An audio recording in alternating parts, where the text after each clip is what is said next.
Hi, everyone, and welcome to the special show again, the Neil Haley Show and the Media Giant Effect, and also with celebrity interviews live from the Grotto with Greg Hanna. Greg, how are you? What's going on? And oh my gosh, we have the best acting coach in the world, it sounds like. He's doing a master course right now. Are you excited about our guest, Greg? Because you're always critiquing me as an impressionist, as wanting to try to act, and I've been failing miserably. I guess I need to go back into the wrestling ring, don't I, Greg? Well, what I'm going to do for you, though, is I'm going to get our next guest's book for you, The Revolutionary Guide to Acting, to help you on your journey, Neil. Yes, it is a journey. I interviewed somebody else that says that I could be a prison guard in this new movie in January. I'm a legitimate 6'10", so I'm excited to welcome the program acting, life coach, trainer, Bernard Hiller, the revolutionary guide to acting, a transformational journey to achieving success in show business and life. Bernard, thanks for stopping by. And you never knew that you'd had an inspiring actor, or does everyone tell you they're an inspiring actor when you meet them? Well, everybody has inspirations, and you never know. It's never too late to become an actor you want to be. So who knows? All You right. never know where you find them. There are people coming from all kinds of professions. So keep your options open. And now here's the funny thing I wanted to talk about, Bernard. How many you've coached so many celebrities. Have you Right. coached any professional wrestlers that turned actors? Well, you know what? First of all, we're all playing parts. When you're playing a wrestler, isn't that an acting part? Yeah. Oh Aren't no, you no. playing? I know how to do it. Trust me. I'm just not the best. I'm 6'10", and I only could play really my character, which is the media giant. Meaning, or when I was Big Neil, the Real Deal, Giant Warrior, Leviathan, or all those different wrestling gimmicks, where I was a bad guy or really piss people off or people love me, but not to the point where you have to memorize lines and really live that life of an actor. But there's tons. No, that's different. Yeah. That's different. But in a way, Shakespeare said we're all playing parts, and we all play different parts in our lives. I think the first acting part is the part we play in our lives. So we do play different parts during the day: father, mother, friend, lover, all kinds of roles.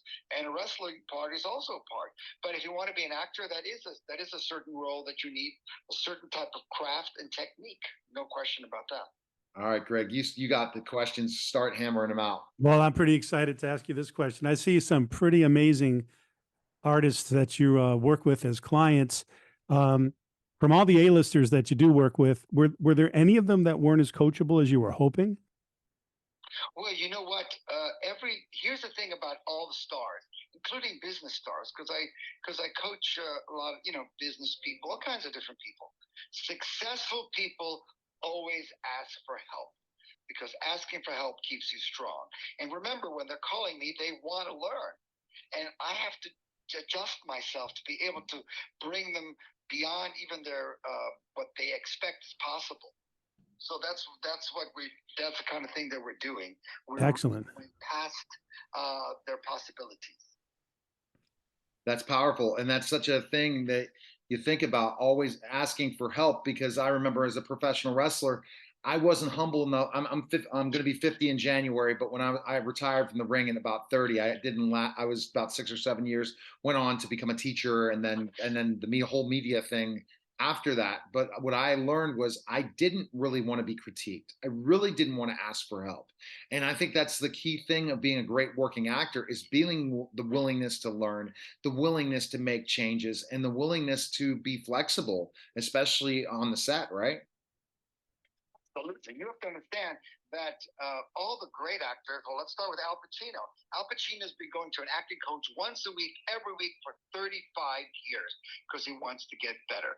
And why is he asking to go to coach? Not because they can't act, because he wants to get better. It's something within himself. He's not doing it for you. It's something that's in a person. And remember, if you got coached in whatever you were doing, you would always get better. I mean, there is a mentor can take you to a place within yourself that you could never go by yourself. And that's every single person. Now, wait a second. Did you ever have a coach when you were a wrestler? Did you have a A coach? professional wrestler had trainers as a pro wrestler. So A trainer? this is like Fourth person, like the oh, greatest. oh, I mean, I had different in basketball when I played college basketball and different things. I would go to camps, and there'd be different mentors, different people. And in this industry, I've had coaches, I've had business coaches. So I understand exactly what you're talking No, about. I'm trying to say that even the greatest players have a coach. What, they don't know where the basketball is? It's over there. It's the fact that a coach can make you better, and it's something that people do. A lot of successful people do around the world.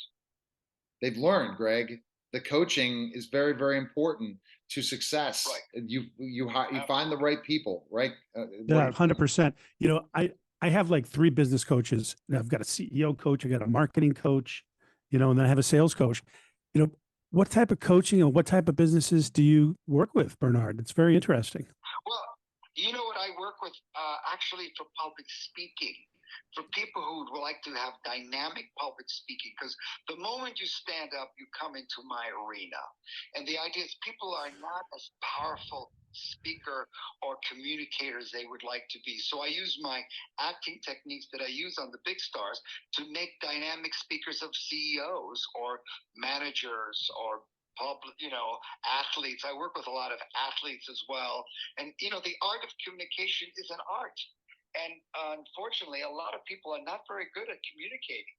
And the great actors have to be great communicators, but it's something that they train. It's not normal. I don't know anyone who's a great, great speaker who has never had a coach. I just don't know anyone like that. And that's what that's what I pride myself on working them with, as well as helping some CEOs, helping them figure out exactly a plan of action that's stopping them from becoming even more successful, able to understand people, motivate them. It's all different parts depending when I meet them and what their needs are.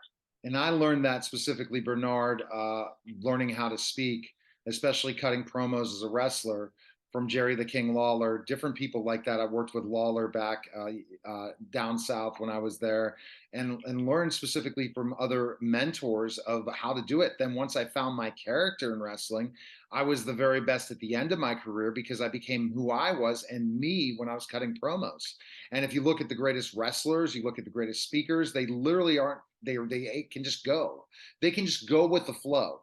There's nothing, they're not thinking when they're talking. They're able to move forward seamlessly. And that's what I've done in over 9,000 plus interviews I've done for my radio show, podcast, and television show that has made me better. I mean, I've improved greatly from the days when I first ever was asked to speak. So that's just a great point, Bernard. And absolutely. And you've been getting better and better. And that's what we say in Hollywood. You're either getting better or bitter. And that's what you're doing. Better. Very, very interesting. So how do you go about teaching people how to speak better? Is it, you mentioned you have this master class and people come on site with you for a weekend or a week, or? Well, no, some people, like I'm flying to Florence to work with different companies, Ferragamo, all kinds of different companies. What I do, either I meet them live or we do some Zoom interviews, and we start from where they are, because with everyone I have to find a technique that sets them free. But I really tell them about how to be able to use speech, how to communicate, how to speak with passion, not from the mind, but from the heart. When you speak from the heart, you open someone else's heart. Then I help them find their authentic self. And that's a really big problem for a lot of people. They're not authentic. And you'll know you're authentic when you're happy, powerful, and vulnerable. That's one of the ways you can tell you're authentic. So I need something authentic. I need something you want to say that comes from the heart, that moves people, that transforms, because every speech is about transformation. You're trying to transform people, but you have to come from the truth, and you have to come, I believe, from love and true passion. And how much did you learn that in acting to be able to teach that in speaking? That's the key. I haven't been in acting that long. I think I'm coming into my 40th year. No, it's all about that.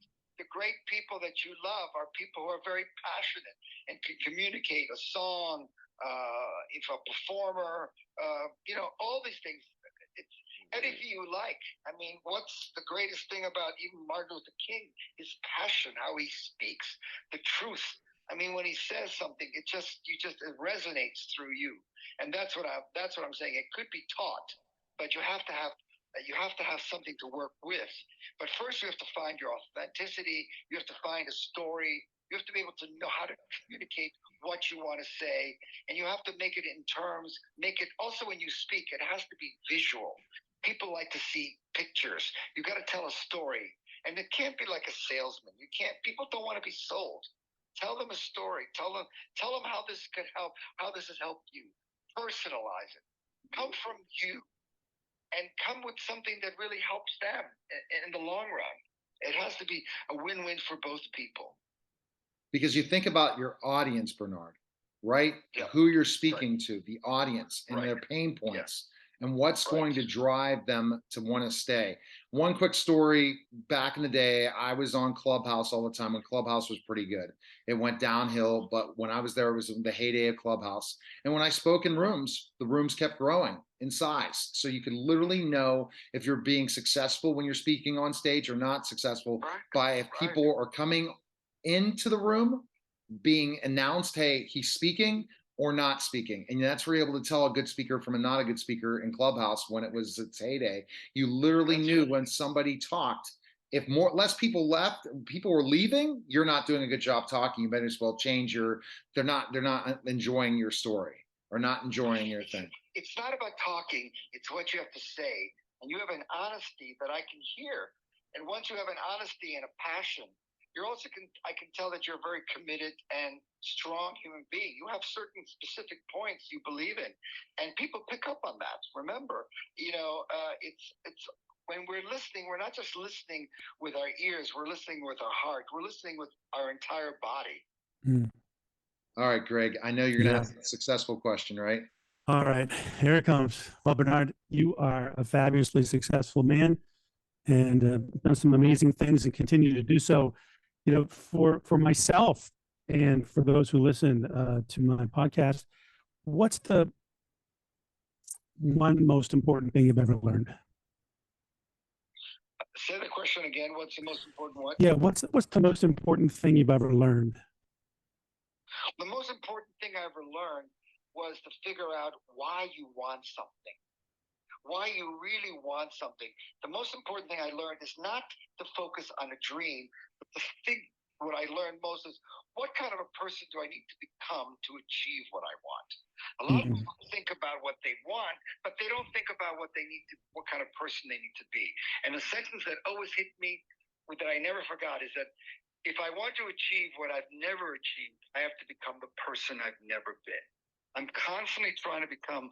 If I want more in my life, I have to become more. And I would say that's the most important thing. You're Wow. never going to be able to get what you want remaining who you are. If you want more, you got to become more. You got to transform. We're always into transformation. And the biggest thing I think is people don't actually need more information.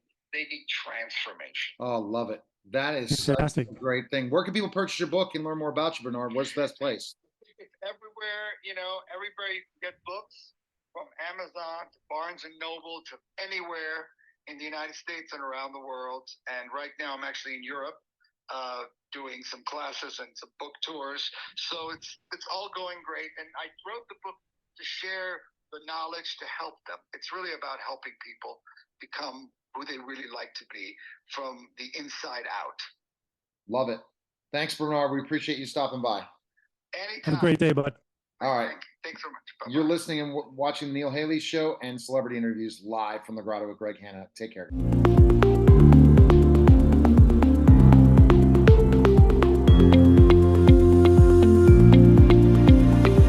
I'm Detective Sean Gorman with the Bethel Park Police Department. September is National Preparedness Month, and we are highlighting some ways that you can help prepare for emergencies before they happen. Today, we're going to be talking about snowstorms and cold weather emergencies. So check out these tips on keeping yourself safe. Winter storms create a higher risk of car accidents, hypothermia, frostbite, carbon monoxide poisoning, and heart attacks from overexertion.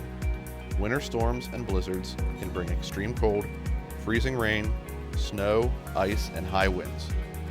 A winter storm can last a few hours or several days, knock out heat, power, and communication services, and place older adults, young children, and sick individuals at greater risk. Here are ways to prepare now ahead of winter storms. Pay attention to weather reports and warnings of freezing weather and winter storms. Sign up for your community's warning system. The emergency alert system and weather radios provide emergency alerts as well. Prepare your home with proper insulation and weather stripping. Learn how to keep pipes from freezing. Install and test smoke alarms and carbon monoxide detectors with battery backups. Gather supplies in case you need to stay home for several days without power. Keep in mind each person's specific needs, including medication. Don't forget the needs of pets, and have extra batteries for radios and flashlights. Create an emergency supply kit for your car. Include jumper cables, sand, flashlights, warm clothes, blankets, bottled water, and non-perishable snacks. Keep the gas tank full. Learn signs of and basic treatments for frostbite and hypothermia. If you are under a winter storm warning, please take the following precautions. Find shelter right away. Stay off roads and avoid unnecessary travel. Stay indoors and dress warmly. Prepare for power outages. Use generators outside only and away from windows. Listen for emergency information and alerts. Look for signs of hypothermia and frostbite, and check on your neighbors. During a winter storm emergency, if you are trapped in your car, stay inside. Carry a cell phone and keep it charged to call for help. Limit your time outside. If you do need to go outside, wear layers of warm clothing. Watch for signs of frostbite and hypothermia. Avoid carbon monoxide poisoning. Only use generators and grills outdoors and away from windows. Never heat your home with a gas stove top or oven. Reduce the risk of heart attack. Avoid overexertion when shoveling snow. Watch for signs of frostbite and hypothermia and begin treating right away. Check on your neighbors. Older adults and young children are more at risk in extreme cold.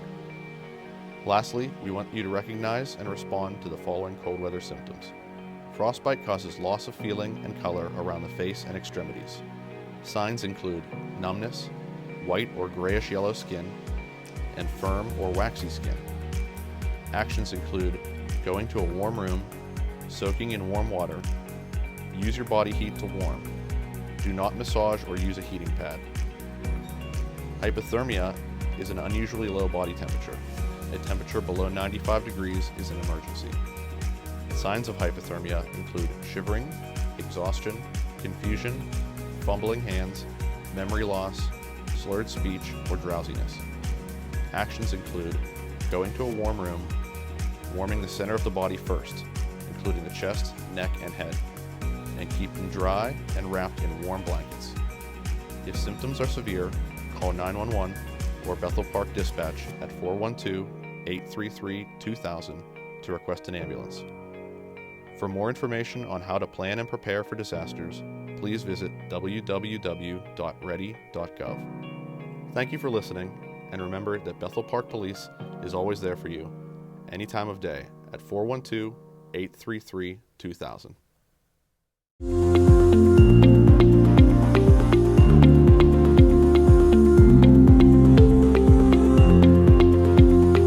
Back to the Neil Haley Show, also the Media Giant Effect. I'm excited first to welcome to the show my co-host from Strategic Wealth Strategies, Alan Porter. Alan, what's going on, man? And as you're learning the whole celebrity thing, as we do our own podcast as well, it's so interesting to learn from different celebrities and just their backgrounds and everything like that. Isn't that right, Alan?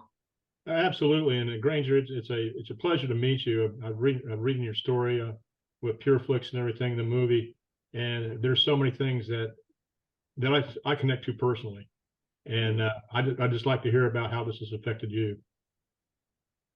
Yeah, absolutely. This is my first film, my first movie of any sort, and so the first thing that attracted me to it, the reason I even considered it, was I really liked the script. I read the script almost reluctantly when I got it. I read it, and it's about a country singer, that's the reason it got to me. They were pitching it to country singers. And I read it and I thought, here's this guy, the story of this guy who's he's trying to handle everything himself. He's trying to internalize everything and deal with his family through grief and act like it's okay.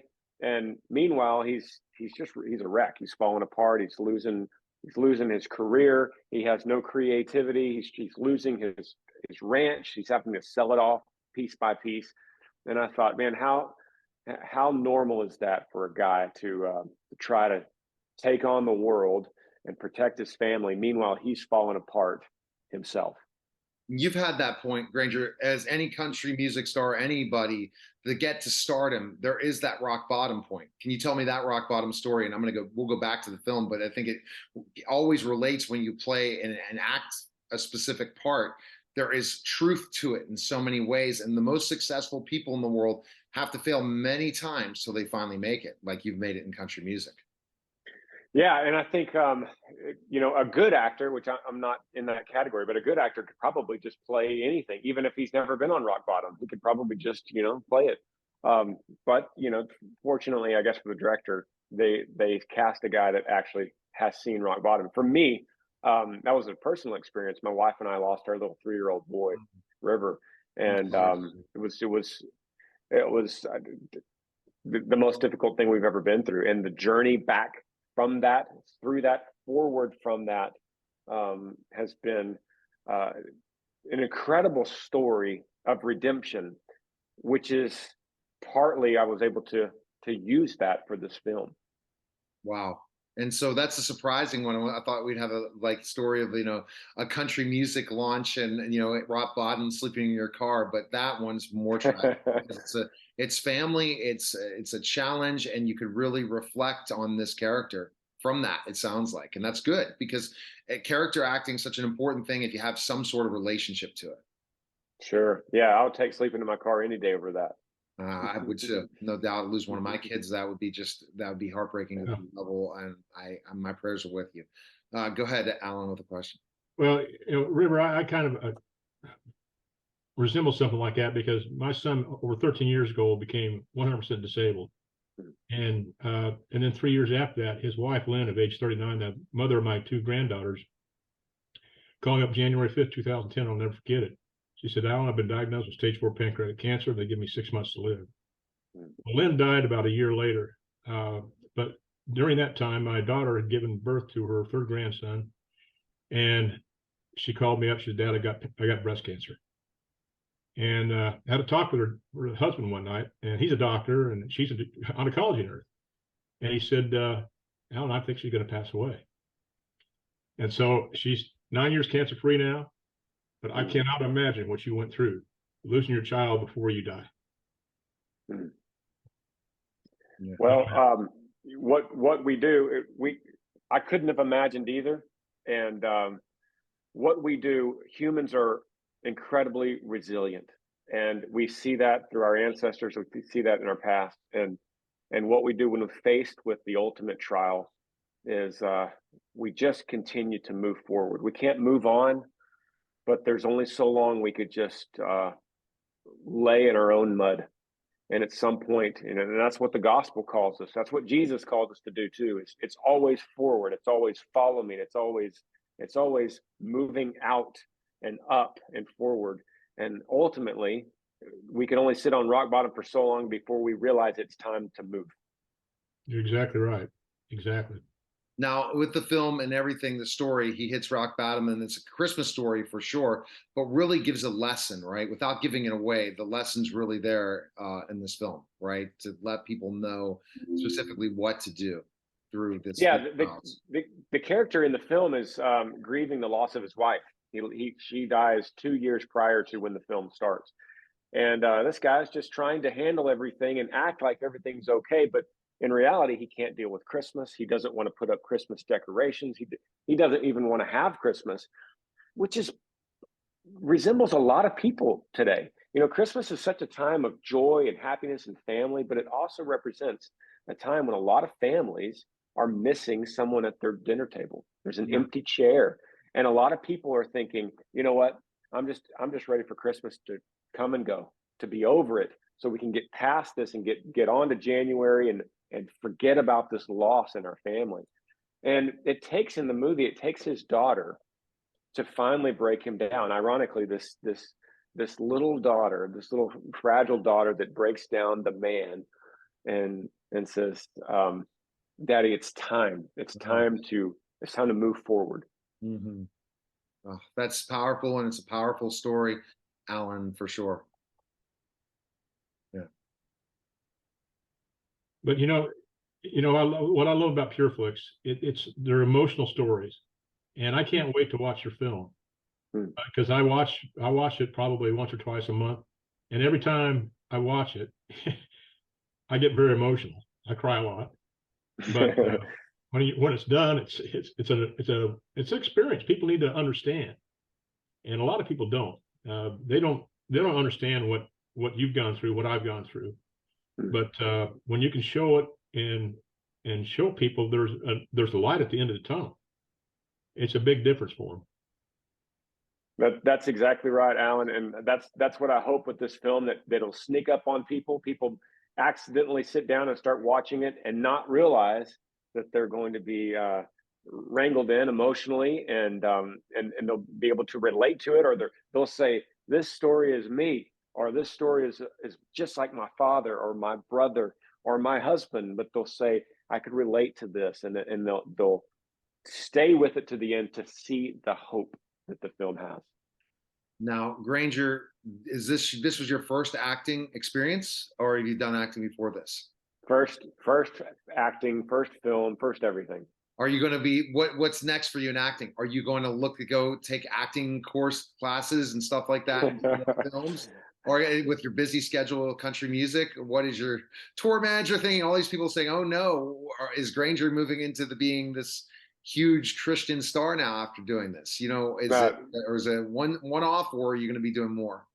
Well, I guess one thing I could say is I've learned over the years to really be open for anything that I could be called to do. I had no idea. I would never have planned to be in a movie. If you had asked me 5 years ago, "Do you think your 5-year plan is to ultimately be in a movie?" I would have said no. And that's just the thing. We can't sit stuck in our own plans until we realize that we'll just surrender to God and see what might be coming next. For me specifically, what comes next in 2023 is I have a book coming out in the Oh, fall. So we'll be transitioning into promoting this book. Maybe get back on your show here and talk oh, about I that. want you But back on, Granger, for the book, okay? And then we'll do that. whatever PR rep, just reach out. I'll have you back on, no doubt. My celebrity podcast is number 12 in the world according to FeedSpot, ranked higher than Shaq and Snooki's podcast. So I interview celebrities all the time. So I really love these conversations, but I'd be happy to do that with the book. Is the book more of the story? Is it a biography? It's a memoir, I guess you could say. It's the story of when we lost our son in the 3 years of the journey after that, including the birth of our latest son, Maverick, who was just a complete gift. So it's a very unexpected story, but I think it's a good one. Any other questions you have, Alan, for Granger? Granger, I was a Black Hawk instructor pilot in the Army. I retired in 1993. And I tell people I had safe land for every takeoff, and I dodged all bullets. And I had a passion for what I was doing. But I never had a passion for doing anything until what happened to my daughter-in-law, my son, and my daughter. And I'm very passionate about what I do, and I want to educate people, because think about this. When my son was disabled, there's no income coming. He hadn't worked in 3 years. And then his wife gets pancreatic cancer. There's a huge problem. There's no money coming in. If it had not been for the terminal illness rider on her life insurance policy, my son would be bankrupt. It took a huge financial strain off of me. And my number one goal, both professionally and personally, is protection of the family and protection of their assets. And people need to be educated on the value of having certain assets that they can relate to that's going to protect their families. If you live too long, die too soon, or get sick. Because long-term care is extremely expensive for people. I just put my brother in a nursing home. He has Alzheimer's, and I'm 69. He's 5 years older than I am. I mean, it's going to be devastating for him. But I can't wait to watch your movie. Yeah. Well, thank you, Alan, and you're a smart man. I need to talk to you more about that one day. But in the meantime, I will tell you that I have not nearly as much as you, but I have flown in a Black Hawk in Iraq when we went to do entertainment tours over there, and we flew every day in these Black Hawks. I was blown away by the force that aircraft takes. I mean, you see them in the sky, and no one could really appreciate how those things can maneuver And as we went over some of those little Iraqi villages, and Right. they had to do their maneuvers to get away from the potential grenade launchers, it was crazier than any roller coaster I've ever been on. So hats off to you, Alan. Those Blackhawks are incredible. And, Well, and I didn't have much fun over there, but I'm glad I No, got I back. don't. but thank you again, Alan, for your service. Now, Granger, so you said the book. What about your music? Where people can find that, and also it's available in PureFlix, the film, on December 15th. Correct? Is that correct? December 15th, PureFlix. You can find my music anywhere you love to hear music. You can find my podcast anywhere you love to hear podcast, and all my social media is Granger Smith. So, what's your podcast about? Granger Smith Podcast. I answer your questions. So people email me and we walk through your life questions. Could be about any subject in life, and we walk through it. And it's one of my passions for sure. So, what is your ultimate goal as a country music star? What do you want to attain? In that? I want to do things that matter. I want to do things that matter, and that's something I had to learn over the years, that we can only play so many shows or put out so many albums or have so many awards or have so many people in attendance at a concert, but what really matters at the end of the day that helps me come back to it is saying, someone was affected today. One person in this audience that came to feel something or to remember something or to forget something. Somebody was changed by a song today or by this film or by an answer on the podcast. But as long as I could walk away at the end of every day and say, something I did today actually mattered for someone else, that's what keeps me motivated to keep on going. And man, I tell you, I don't know your age, but you got the energy. You're rolling through, and you're going to dominate in everything you do. Because I think you put the time in. And do you think is it some sort of work ethic that drives you every day to do what you're doing? I wish I could give you a magic formula to that. I feel very blessed. I feel very blessed. I think you have a passion for what you do. Yeah, you absolutely have a passion for what you do. It's the same thing with me. And yeah. Passion drives people to do lots of things. Right. Yeah. And that's what you should do. Amen. Well, we appreciate it, Granger. Thanks again for stopping by. Thank you guys very much. Thank you. All right. You're listening and watching The Neil Haley Show and the Media Giant Effect, and we'll be back in just a moment.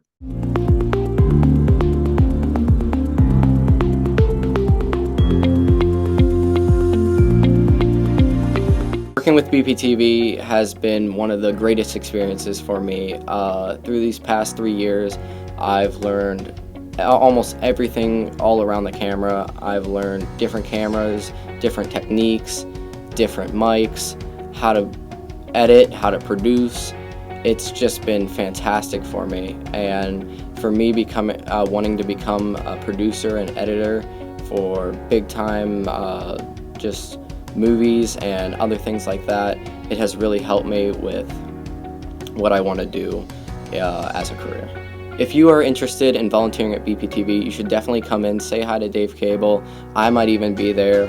He will show you around, he'll show you how to work the cameras and how to start becoming a volunteer. It's great. I promise you, you will love it.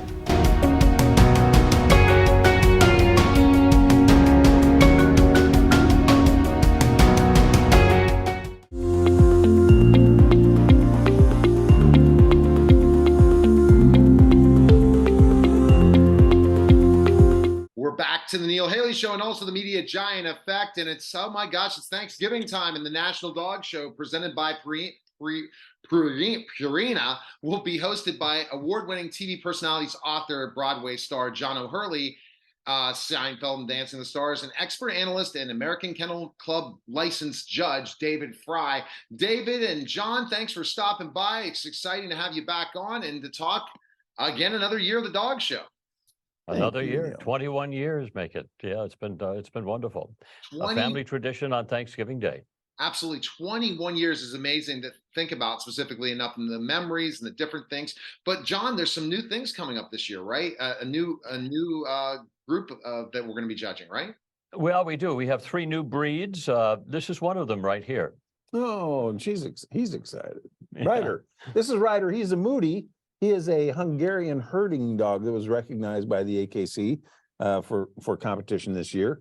You see a lot of them in Hungary, obviously. a number of them in Finland, but not very many anywhere else. We just got finally enough of them in this country for the AKC to recognize them, but a beautiful medium-sized working farm dog that's got a great temperament and attitude as well. We also got the Bracco Italiano as a new breed in the sporting group. It is a pointing dog, a bird dog of some substance. It's a little bigger than most of the other sporting dogs that we see working in the field, and that's so it can run right through all the briars and the brambles.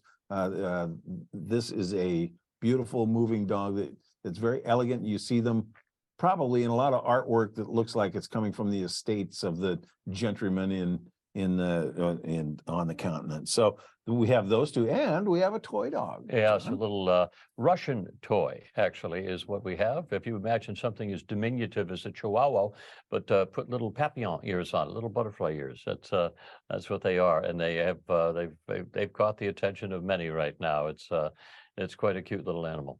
So everyone's excited, and every year you guys are probably hearing all the feedback. They cannot wait to the dog show again, especially how many people love dogs, right? And each year it really is, and it's remarkable that we're garnering an audience globally now of over 30 million people. It's become an international has international appeal to it now. So it's wonderful to see it become the family tradition here in the States on the great family day, but also something that people are watching worldwide. All right, one of my fans has a question for you, David. It involves their Shih Tzu Brussels Griffon mix. Why does she love socks so much? It's her quirky obsession, and she goes nuts when she sees socks. Why does she love socks so much? I think that's kind of a universal thing, but it probably has something to do with scent. I would say it's the scent of her human partner that she wants to be near to. Our dogs always want to be with us and do everything with us. Somebody once said to me, geez, don't you wish they could talk? And I said, no, first of all, I don't want them talking too much. And secondly, I know what they would say. They would say, me too, me too. They want to be with you everything you do, everywhere you go. And that's what makes it so much fun at the dog show. You get to see all of that in action. Oh, thanks for that question. And John, what would you say you've learned most about being part of this, and especially from David, about dogs compared to let's be honest. If I was speaking for every man in the country, I would say that most of us are aware of maybe 4 or 5 different dog breeds because we've seen them around our neighborhood. The AKC is currently registered 208 of them, breeds and varieties. That's a huge number. And when we started this back in 2002, we only had 165 breeds. And you can see how it's grown in the time that we've been on the air. So it's wonderful to not only watch the new breeds that come into the show, but to recognize the diversity of breeds that of all shapes, sizes. Some have hair, some have no hair, some have corded coats. It's really quite remarkable to see all the different varieties and to see that every one of them had a form and a function that have a written specification of what the perfect representative of that breed should be. And that's what they're being judged against. It's not just the cuteness factor. All right. Well, that's the exciting thing and what to expect. And you guys are going to be together again. David, again, tune in right after the parade, right? On Thursday on NBC. That's it, 12 at noon in all time zones. And also it repeats on Saturday night at 8 o'clock on NBC in all time zones. So you get 2 chances to see us, and you'll get, I'm sure that it will be shown a little bit on Peacock over the course of the year as well. But catch us now. Come on Thanksgiving Day when you're waiting for that turkey. Hold on to the remote so the football guys can't get it, and come and see us. Yep. Sit down with the dog next to you. John, any final notes to your fans, John, about what's going on in life now? Well, be part of a large audience, and also our presenting sponsor, Purina, has a wonderful interactive game that they'll be playing during the show. It's called Game Show Sweepstakes, and if you go to Dog Show Sweepstakes, John, come on, dogshowsweepstakes.com, you can register, and it's basically a bingo-like game that you'll see certain clues during the run of the show, and if you can match up 5 in a row or 5 on an angle or 5 down, you just go back and register there on dogshowsweepstakes.com, and you'll be eligible for prizes from our wonderful sponsor, Purina. All right. Thanks, guys. You're listening and watching the Neil Haley Show. We'll be back in just a moment.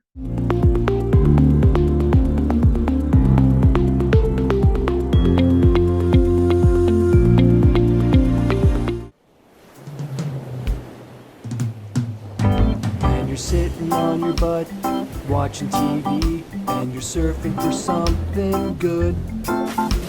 Just grab your remote and follow me to Bethel Park TV.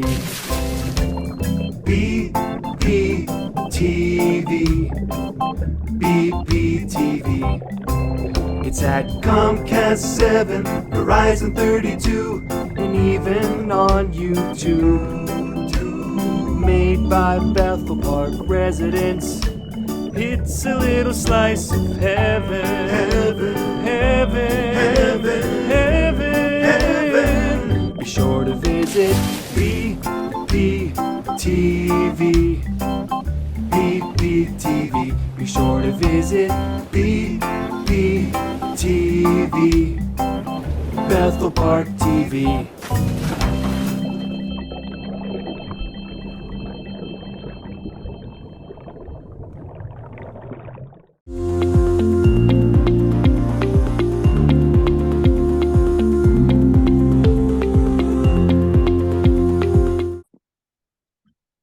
Back to the Neil Haley Show and also the Media Giant Effect and Celebrity Interviews Live from the Grotto with Greg Hanna. Greg, how are you? And you know what? I love this guy. This guy has energy, and we're going to learn so much. And his bio doesn't do justice for his newest venture and success. So, Greg, are you excited about our guest?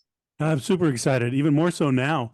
Yeah, after he told us more and more. And then I'm going to get, as the number 12 celebrity podcast in the world, according to FeedSpot, and the celebrities I interview on a regular basis, he had to tell me he has a better laundry list of celebrities he's interviewed. And I'm impressed in his background and everything. Rick Sanchez, CEO of Agua Media, but much, much more, journalist, forever award-winning, veteran journalist, and Emmy Award winner. How are you, Rick? Thanks for stopping by. I'm great. Life is really good, and it's great to be with you guys. All right, so let's just jump right into this, Rick. You were giving us this bio, this amazing bio. Then we want to get right into your current business venture. It's having such great success with the podcast network and everything. What it fits into? Well, I mean, I guess it fits into who I am, right? I mean, I came to the United States as a refugee, poor. My mom sewed shoes. My dad was a busboy at a hotel, and that was one of his 3 jobs. Together, they made $10,000 a year combined income. So suffice it to say, I grew up in poverty, and yet with 2 of the most loving and wonderful parents that a human being could ever have. But I was a kid who grew up in a barrio. So, the idea that somehow I was able to cut through from that to being the first and only Latino anchor to have his own namesake show on CNN, Rick's List, to be a television news anchor on Fox News, CNN, and NBC, to win Peabody's and all that crap. And then to be fired by CNN, after, interviewing Gorbachev and Castro and Reagan and Carter and Clinton and, all of these guys, and then get fired by CNN because I screwed up, and that happens in life as well. And then I said, okay, what am I going to do now? Well, I'll remake myself. I'll turn myself into a chief marketing officer and a partner in a healthcare company. And then 5 years, that healthcare company goes public for $4.5 billion. It's an amazing story. It's an amazing ride. And now I decided that ride puts me in a situation where what I should do is tell my stories and help others understand, especially Latinos, who are the most underrepresented and yet most powerful force in America today. So I've decided we decided, myself and Saul Trujillo, to create a media company, which is essentially a podcast company, to tell those stories and to reach out to others. That's it. Oh, wow. Impressive. See, I like him saying it compared to us saying it, right? Right, Greg? Oh, That's yeah. why I hate when podcasts, they just introduce the whole thing, give the whole bio, unless you told the best story. That's the bottom line. And it's like, it's inspiring, Greg, isn't it? Oh, it's very powerful. In fact, as he was telling me that story, it made me go all the way back to when I was 18 years old. Maybe I was 17 at the time, going into high school, and my mom wanted me to take French. And I said, no, I'm taking Spanish because the French are never going to be in America. Well, that's thing. I mean, Latinos right now, we're the 5th largest GDP in the world if we were a country. Think about that. We're right behind what? US, China, Japan, Germany, Latinos in America. Then comes Brazil, and then comes Italy, and then comes Great Britain and India.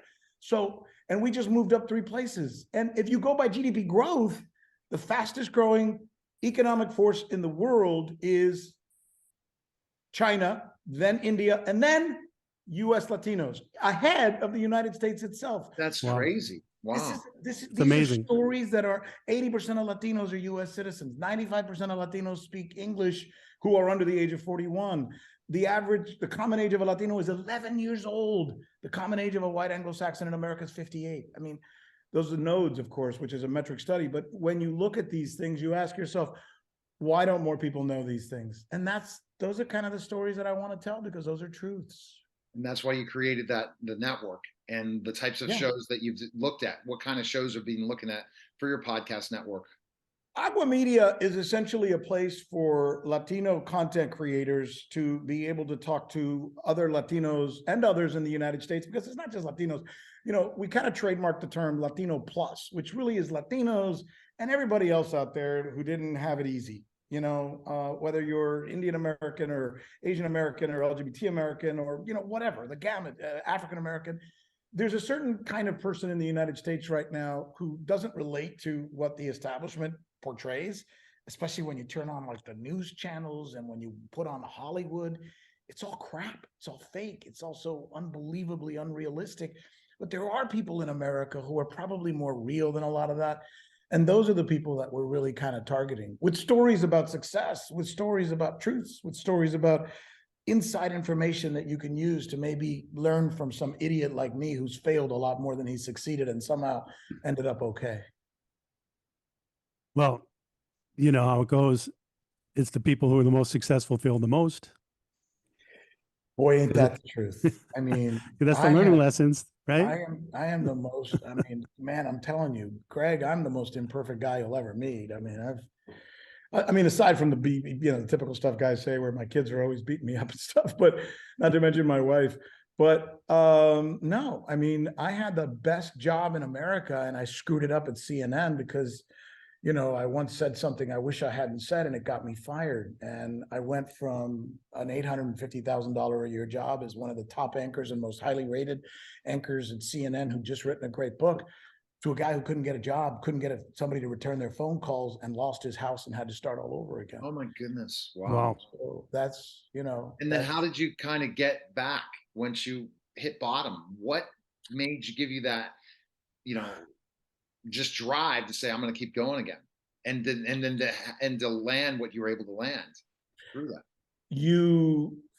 When you're forced to stretch, you find things within you and about you that you're then able to use to remake yourself. And when you remake yourself, you actually come out better. I never in my wildest dreams, I mean, essentially the back of the envelope is, I've been in communications all my life. I was very successful. I had the highest rated show on CNN. Nobody would hire me after CNN dropped me because they said that guy's tainted, he's no good. So I said, well, what do I do? Well, I thought, well, I know how to communicate. I understand branding. So I'll just go do a lot of other stuff until I learn new skills. And the new skill I learned was marketing and sales, which as a journalist, I never knew. I was just a guy who sat in the chair and said, good evening, here's the news, right? When I learned marketing and sales, I said, wait a minute, I have a brand. And all people know that Rick Sanchez is this Latino guy, and he made it all the way to CNN. I want to associate with him. So I started a company, and rather than allow the people I work for, which is the radio station, you know, I was doing local radio news and local TV news, went back to that. But instead of letting them sell me and get money from my brand, I went to one of the people who was going to put advertising into the company. And I said, don't give it to them. Give it to me. And don't give me anything. Give me a piece of your company. And I'll help you build a company and we'll do it together. So we started a healthcare company and I took a piece of it, a piece of equity. And I said, don't pay me. And that equity turned up being a chunk of a $4.5 billion publicly traded company, which we moved to that position in 4.5 years by triangulating my brand and the Rick Sanchez brand by going to media companies and saying, you want me to do a show for you? I'll do it for free, but give me half of the avails. That was half of whatever commercials you have. I want them. And I'm going to put them in my company. And that's how we grew the company. And it was kind of genius. And I don't know how the hell I figured it out, but I think it was, here's what it is. Here's what it is, Neil. When you're in a situation, when you're desperate and you have to stretch yourself, you find things about you and ways about you that you never knew existed. And that's where the rubber meets the road and you're able to do something that you would never have done if you would have kept that comfy $850,000 job anchoring the news at CNN. Amen. I'm going to tell you, because the thing is that I've learned in studying some of the people, you utilized your brand from media, then went to a different status that's a lot stepped down, but found out, guess what? I'm a brand. People are going to be attracted to me. Bingo. Found the right opportunity, because that's the thing with when you have a brand, is people are going to be attracted to you. I teach my clients that all the time. I say, yep, you attract yourself to somebody, and then they're going to want to pay you to be part with them. And the more you become more of a brand, the more people get more attracted to you and the more opportunities come your way. Well, you landed that one, but I'm sure you're seeing them all the time, Rick. It didn't stop, right? This isn't stop. This is just the beginning. Am I right? From what? Yeah, in fact, it's funny you said that. I'm about to start a new roll-up, which we think will be another IPO, and it'll be $1 billion IPO. And it's a different kind of roll-up. But I was recently on with Jim Cramer, and he was talking about Latinos in the United States. And the guy who watched me on Jim Cramer tell the story I just told you, picked up the phone and called me, and he said, we're a very well-funded operation. We're going to do this roll-up, and we want you to be both on our board and part of our team. And we're going to make you a founding partner and equity partner because we are really excited about getting this going. And when I looked into it, I went, oh my God, this is an amazing opportunity. So it's almost like, part two of what I described a little while ago is about to happen again in my life. And it's because of what you just said, Neil. It's avail yourself of opportunities by creating a brand, understand that brand, share that brand, and opportunities will come. So that woe is me, oh my God, I was fired, nobody loves me, nobody wants me, everybody hates me that I once was, is now, no, there's still going to be people who hate you, and people are always going to hate you, but you can develop a brand with those people who look at you as something unique, and you can build something around that. I was lucky enough. That's the tip. All right, Greg, ask him the question you ask all the successful people. And this Well, guy, before I do that real quick, in Agua Media, what are you doing to help your, I guess, artists develop their own personal brand, or is that not something you're doing yet? Mentor. I enjoy it, actually. So I bought this 5-acre ranch, and we got horses, and it's really pretty. And we just discovered a caiman in one of the canals, so we got an issue there. But that's a side point. It's like this 9-foot crocodile. Wow! And he's been eating all our ducks. So anyway, so we've got this wonderful property, and we've got a lot of land out there. So we built a production studio with everything that you could possibly imagine, from tracking booths to editing booths to studio to lights, everything. And we are inviting people who want to be content creators.